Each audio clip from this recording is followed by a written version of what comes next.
Yo, assalamualaikum warahmatullahi wabarakatuh. Buat teman-teman semuanya, gimana tadi video yang sudah saya update tadi? Sudah paham ya teman-teman semuanya bahwasannya desakan-desakan debt collector itu please banget nggak usah terlalu dibaperin, nggak usah terlalu Anda pikirkan. Jadi kalau misalnya mental kita memang tidak bisa diajak kompromi sama sekali, ya sudah gitu loh.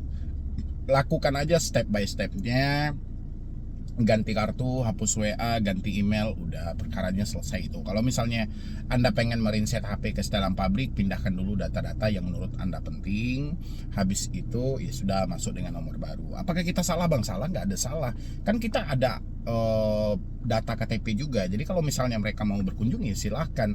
Hanya saja kita tidak kuat aja menerima chat WhatsApp mereka, telepon mereka, atau email yang mereka kirim setiap hari, yang mana itu akan berdampak buruk dalam kehidupan kita sehari-hari, terutama kita mau beraktivitas, kita mau bekerja, itu jadi terganggu. Oke, kali ini sesuai dengan judul yang teman-teman lihat itu, yaitu 14 pinjol. Dia terjebak di 14 pinjol sampai dengan pengambilan WhatsApp, pengambilan alih WhatsApp juga. Nanti kita bahas dua-duanya. Yang penting buat teman-teman semuanya, jangan lupa untuk di support terus channel Solusi Utang ya, supaya channel ini makin berkembang. Dan teman-teman yang mau bergabung di grup WhatsApp juga boleh klik tombol gabung yang ada di bawah nama channel, tapi Anda ambilnya yang konsultasi khusus, karena grup WhatsApp kita sediakan di dalam konsultasi khusus. Kita buka di sana, memang orangnya betul-betul yang butuh saran, butuh pendapat, ya orang-orang yang benar-benar bersungguh-sungguh aja. Klik tombol gabung, ambil yang konsultasi khusus bersama Medi Broni. Nanti saya yang memasukkan Anda ke dalam grup WhatsApp untuk Anda berdiskusi. Oke, ini Anda bisa lihat di sebelah saya dulu. Kita ambil yang 14 APK ya. Oke, Assalamualaikum Bang, perkenalkan saya S dari Padang. Sebelumnya terima kasih banyak untuk konten-konten YouTube Abang yang cukup memberi support bagi kami korban pinjol ini. Ini orang kampung saya ini, makanya saya ambil tadi. Dia bilangin dari Padang ya, dari Padang Sumatera Barat gitu loh. Saya korban pinjol Bang, dari total 14 APK, rata-rata APK pinjol legal semuanya. Cuma 2-3 APK yang mungkin semi legal dengan nominal total 70 jutaan. Oke, kita batas dulu di sini ya. Ini buat kamu yang ada di Padang yang bertanya ini, pinjol itu tidak ada yang namanya semi legal ya. Itu buat teman-teman semuanya, tidak ada pinjol itu yang namanya semi legal.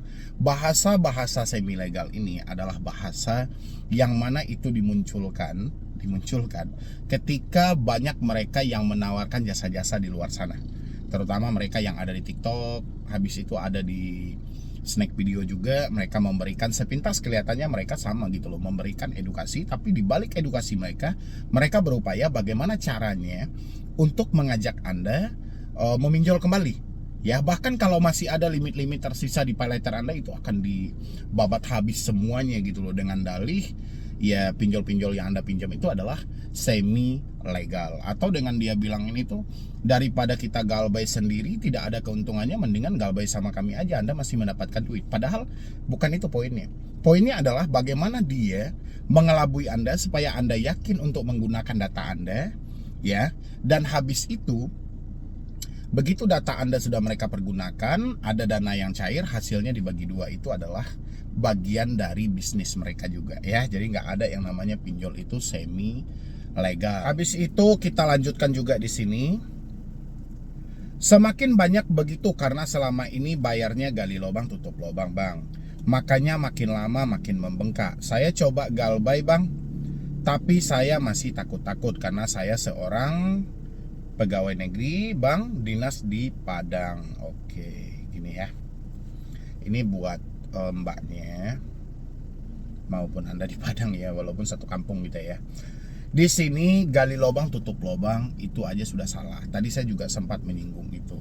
Kita berupaya untuk menutupi satu pinjol ya, menutupi satu pinjol itu tidak bisa dengan kita mengambil hanya satu pinjol juga di depannya. Jadi untuk menutupi satu pinjol yang telah kita pinjam ini, kita butuh 2 pinjol.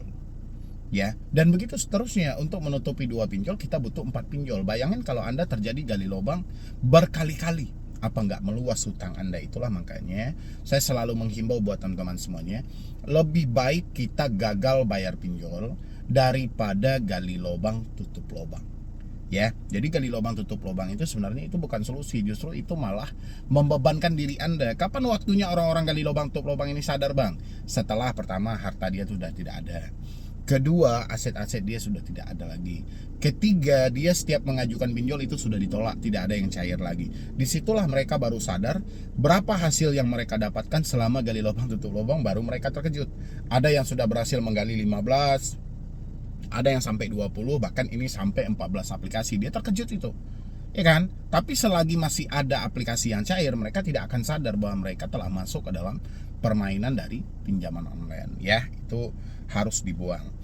Dan habis itu makanya makin lama makin membengkak. Saya coba galbay, tapi saya masih takut karena saya seorang PNS. Nggak ada hubungannya dengan Anda seorang pegawai negeri, nggak ada hubungannya dalam hal itu. Karena hutang-hutang ini menyangkut pribadi kita gitu loh. Ya kan, jadi nggak ada juga sampai ke sini. Kalau misalnya mereka, sedangkan aturannya itu sudah ada, menghubungi di luar dari kondar aja itu tidak diperbolehkan. Ya, pinjol itu cuman boleh mengakses kamera, mikrofon, lokasi. Ya, beda dengan pinjol ilegal. Kalau pinjol ilegal mereka babat semuanya.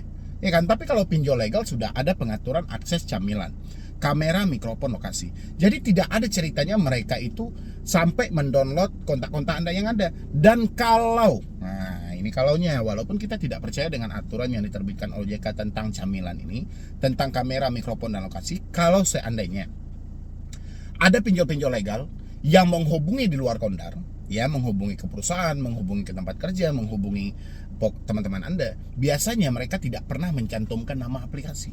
Dan ketika mereka tidak mencantumkan nama aplikasi, sampaikan kepada pihak-pihak perusahaan Anda. Nanti kalau masih menghubungi, minta mereka untuk datang ke lokasi, biar kita lebih jelas itu pinjol-pinjol dari mana gitu loh. Tapi kalau mereka hanya sebatas menteror kita di perusahaan tapi tidak jelas aplikasinya, Anda mau bayar kemana gitu loh. Mengingat ini kita galbay itu bukan satu atau dua aplikasi, tapi banyak gitu, dengan jumlah yang banyak. Jadi kita bingung kan, apalagi semuanya sudah jatuh tempo. Tiba-tiba ada penagihan ke perusahaan, ya kan kita bingung juga kalau mereka tidak menyebutkan nama aplikasi ya. Jadi ini tidak ada berdampak kepada status Anda sebagai pegawai, status Anda sebagai karyawan gitu. Yang penting kita gentleman aja ya, persiapkan diri kita, persiapkan mental kita, insya Allah semuanya akan aman aja. Habis itu dinas di Padang. Jadi kalau sempat galbay takutnya mereka datangi atau telepon kantor atau komen di sosmed atau Instagram kantor. Kalau hal-hal seperti itu nggak ada masalah kan, seperti yang saya sampaikan tadi. Mau mereka komen di kantor, mau mereka telepon ke kantor, komen di sosmed, di Instagram atas nama kantor itu, mereka tidak akan mencantumkan nama aplikasi.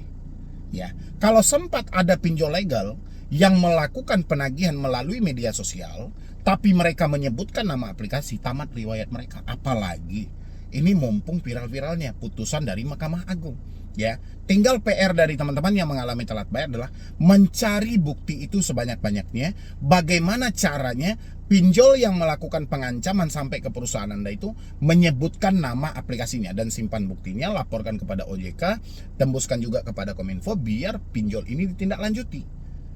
Ya. Tapi kalau mereka hanya mengirim pesan buta dan segala macam, sudahlah, itu penipuan aja itu.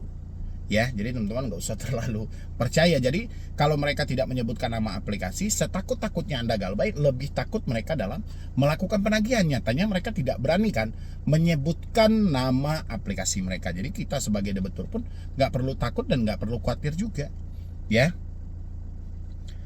Habis itu takutnya mereka komen di IG kantor dan atasan tahu. Saya takut jadi masalah di kerjaan. Insya Allah nggak ada jadi masalah. Yang penting kita berpikir positif aja, jangan sampai overthinking terlalu berlebihan ya. Karena ingat, pemikiranmu membunuhmu.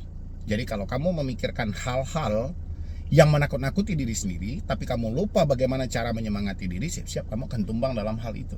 Ya, maka hati-hati dengan pemikiran.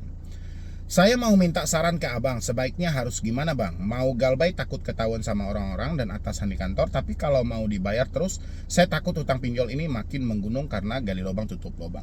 Lebih baik gagal bayar pinjol daripada gali lubang tutup lubang. Kalau misalnya dibilangin, saya takut ketahuan sama orang-orang di atas, lebih baik kita malu sesaat daripada kita hancur selamanya. Kita harus mengambil risikonya, kita harus gentleman. Kita berani berbuat, kita berani tanggung jawab. Tapi kalau soal urusan sampai lebih Anda dipecat dari perusahaan dan segala macam, itu nggak ada. Biasanya hal-hal yang seperti itu kita sudah ketakutan duluan dan akhirnya mengambil jalan untuk resign. Tapi kalau statusnya pegawai negeri nggak bisa seenaknya begitu, karena mereka ada badan kepegawaiannya juga gitu loh ya kan. Lain hal kalau kita di perusahaan swasta, kita bisa ngambil keputusan mau resign sekarang gitu loh. Biasanya hal-hal ini insya Allah aman-aman aja. Yang penting jangan kita berpikir lebih ya, apalagi ini orang Padang dan orang Minang. Kalau misalnya nonton nanti, kamu bisa chat saya dan kapan waktu yang ada kita bisa sharing, kita bisa diskusi, biar saya jelaskan juga gitu loh. Yang penting nih ya, jangan pernah tutupi masalahmu pertama sama suami atau istri. Itu yang pertama, kamu harus jujur dan terbuka. Habis itu jujur juga sama orang tua, jangan pernah ditutupi, karena sekecil apapun beban yang masalah yang kita hadapi, kalau kita tidak jujur dan terbuka itu akan menjadi berat. Tapi kalau kita sudah jujur dan terbuka, insya Allah seberat apapun masalahnya akan terasa ringan. Ya, makanya saya minta jujur dulu sama suami atau istri yang nonton. Ya, baru sama orang tua, oke? Mohon petunjuk dan sarannya Bang, terima kasih sebelumnya. Tadi sudah saya arahkan, saya selalu untuk Bang dan keluarga, amin. Oke. Jadi kurang lebih seperti itu ya, 14 aplikasi. Dan saya di sini juga belum tahu detailnya 14 aplikasi ini kapan terjadinya gali lubang, apakah masih di tahun ini atau tahun sebelumnya. Kalau sempat di tahun ini, berarti COJK nomor 19, yang mana di dalam itu satu orang cuma boleh meminjam 3 aplikasi, berarti itu gagal. Ya kan, nyatanya ada yang meminjam di 14 aplikasi. Apalagi itu disebutin legal semuanya. Ya, yang jelas semi legal itu nggak ada ya. Jadi teman-teman jangan sampai diperbodoh dengan bahasa-bahasa yang seperti itu. Oke, kita lanjutkan lagi kepada pengambilan WhatsApp. Ini teman-teman juga boleh lihat dulu di sebelah saya. Ini berupa ancaman. Ini hampir sama dengan video yang saya update tadi sore ya. Yang mana di sini ada debt collector yang melakukan penagihan dengan nomor yang tertera. Terus dia bilangin anjing, babi, iblis, setan, keparat, kau belum bayar juga tagihannya, ya siap-siap nik, KTP, email, dan nomor pengajuan kau ini kami salah gunakan ya, biar kau tanggung resikonya, data kau disalahgunakan. Oke, teman-teman nggak usah terlalu jawab terlalu lebih kalau mendapatkan chat seperti ini gitu loh. Kenapa? Tahu nggak teman-teman itu aplikasi apa? Ya, walaupun teman-teman bisa mencurigai salah satu aplikasi, tapi aplikasi itu ketika Anda laporkan mereka bisa menepis sehabis-habisnya.